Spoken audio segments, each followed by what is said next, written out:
Alright, update. Feeling pretty stupid. We're completely bottomed out.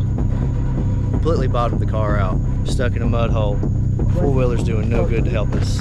And now we're waiting for some help to come.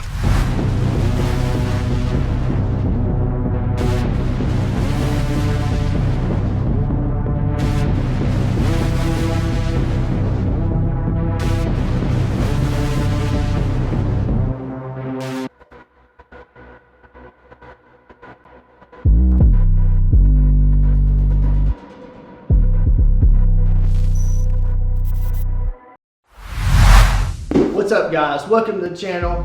My name's Brandon. Today we're going to be doing a before and after review of the Ironman 4x4 suspension for a Subaru Outback. We're going to get some measurements around the car with the stock suspension. We're going to get some measurements around the car with the stocks. Okay, what's up? Alright. What's up, guys? Welcome to the channel. Today we're going to be doing a before and after review of a Subaru Outback with the Ironman 4x4 2-inch suspension lift. We're going to get measurements all the way around the car with the stock suspension. We're going to take it out the woods, get it to some different off-road situations. Then we're going to go put the lift kit on, take it back to the same places and see how much better it does, how much better it rides, and see if it's worth the money.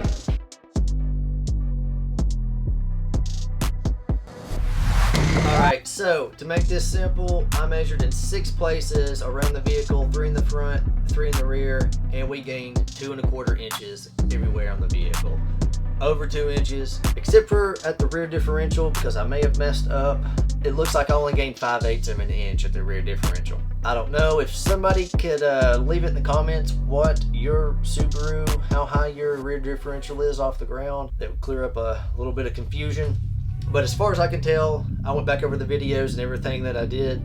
I only gained 5/8 of an inch, which I could have measured wrong. But everything else, all the other measurements shown right at 2¼ inches. So now let's take this thing off-road, see how it does before and after, see if this lift really helps that much, see if that 2 inches really helps that much. And then I'm going to put a bunch of weight in the back of the vehicle and see if it can handle it, see what happens. And I'll give you my conclusion at the end.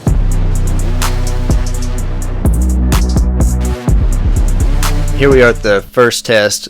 This is just a downhill slope onto the flat ground. There's a little bit of a mud hole at the bottom of it that you sink into, and as you can tell here, the front right bumper dips into the mud, digs it up a little bit as we go through, and I'll let this play here so you guys can see that. Then when we come back with the lift on, the mud hole is dried up, so I would think that we're not going to sink into it as far as we would have previously, but you can tell that the bumper just barely scrapes the ground at all, and so all in all, it's a lot better. I was hoping that we wasn't going to scrape at all, that 2 inches was going to, keep me from touching the ground at all right there, but it is what it is. So let's get on to the second test and see what we can do on the next one.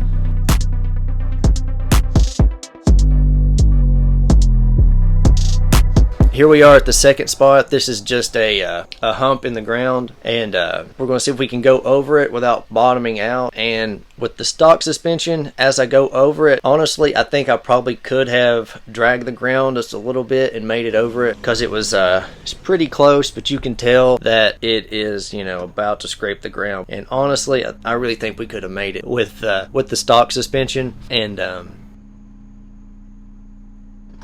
okay, now here we are with the car lifted, and you can tell we have, a lot more ground clearance to clear this. That it's not an issue going over it at all now.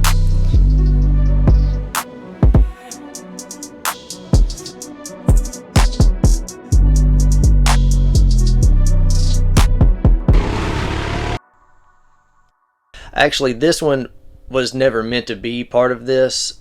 Honestly, I was just driving to another spot, and I bottomed the car out. I bottomed the front out and the rear, and the reason I put it in here is because honestly, it looks like nothing. It's just a small dip, 3 or 4 inches down, and then 3 or 4 inches up.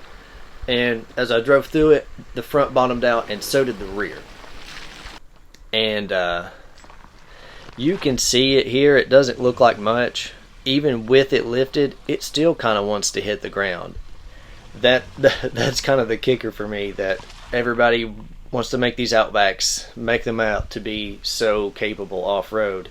And a simple spot like this, the car bottoms out. With the stock suspension, it bottomed out in the front and the rear. And even with it lifted 2 inches, it still kind of wants to scrape unless you take it slow. And the way I look at it is, you know, what if you were off? What if you were far away from anything, and this wasn't just a pile of dirt or gravel, that was a rock, and it hit your oil pan, and now you're sitting there.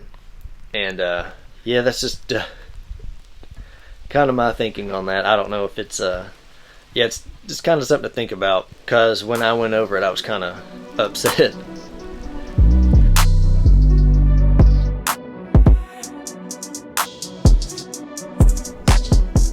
Okay, for this fourth and final test here, what I wanted to see is if the extra amount of down travel allows the tires to stay on the ground longer than the original suspension. And long story short, it's pretty much the same. And what I realized is, after you lift the vehicle 2 inches off the ground, you need 2 more inches of down travel to remain as it was when it was stopped. And you can see here in these 2 clips, the original's on the left, the new lifted is on the right.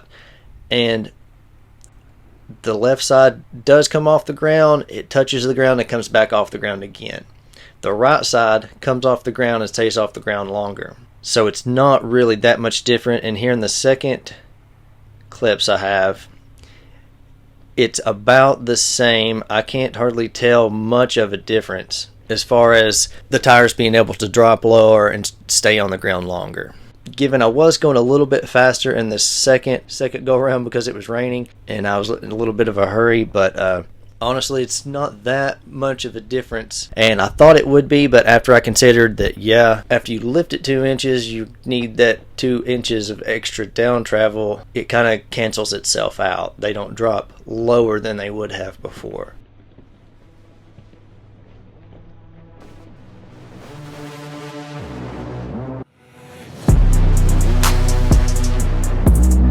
Alright, so as far as weight in the vehicle, I put 357 pounds worth of stuff in the back of the vehicle, 187 pounds worth of water, 170 pounds worth of weights in the back. And previously, with just that much water alone, the vehicle would be squatted to where the fender was maybe an inch and a half above the rear tire. And now we put almost double that in it. And we only dropped 3/4 of an inch. However, we were still 5.5 inches from the tire to the top of the fender. And I think that's where this lift kit here really shines, is because you're able to carry so much more weight and you're getting a lift out of it. And I think that driving the vehicle with that much weight is where you're really going to want this over a spacer lift or anything else. And I don't think there's really much reason to pay a whole lot more money for any type of other suspension kits or lifts that are out there. Actually, there's no other kits. There's just springs and shocks that you can buy, and spacers and all this stuff. Ironman's the only one that makes a complete kit that you just buy once, you put it on the vehicle, and it's done. You can also get a 660 pound heavy load springs for the vehicle, which I got the medium load springs, so they're rated for 440 pounds. I put 357 in the back, and it drove great. I don't think that it would drive great if I put the 660 pound springs on this car and then I drove it with no weight in the back. I think it'd be really rough. That's why I got the medium springs, and I don't think you can go wrong with them. Ironman's the way to go. You're going to spend more money and have more time at the other places putting all this stuff on, because this lift kit comes with everything. It comes with the spacers for the A-arms and the swing arms and all that stuff that I've not seen with the Rallytech stuff. You're going to have to get a specific spacer for all this other things. Ironman is, you put in your vehicle, you order it, you get it, it's all ready to go. Put it on, get your tires aligned, and you're done. I don't think that there's a reason to go get anything more expensive.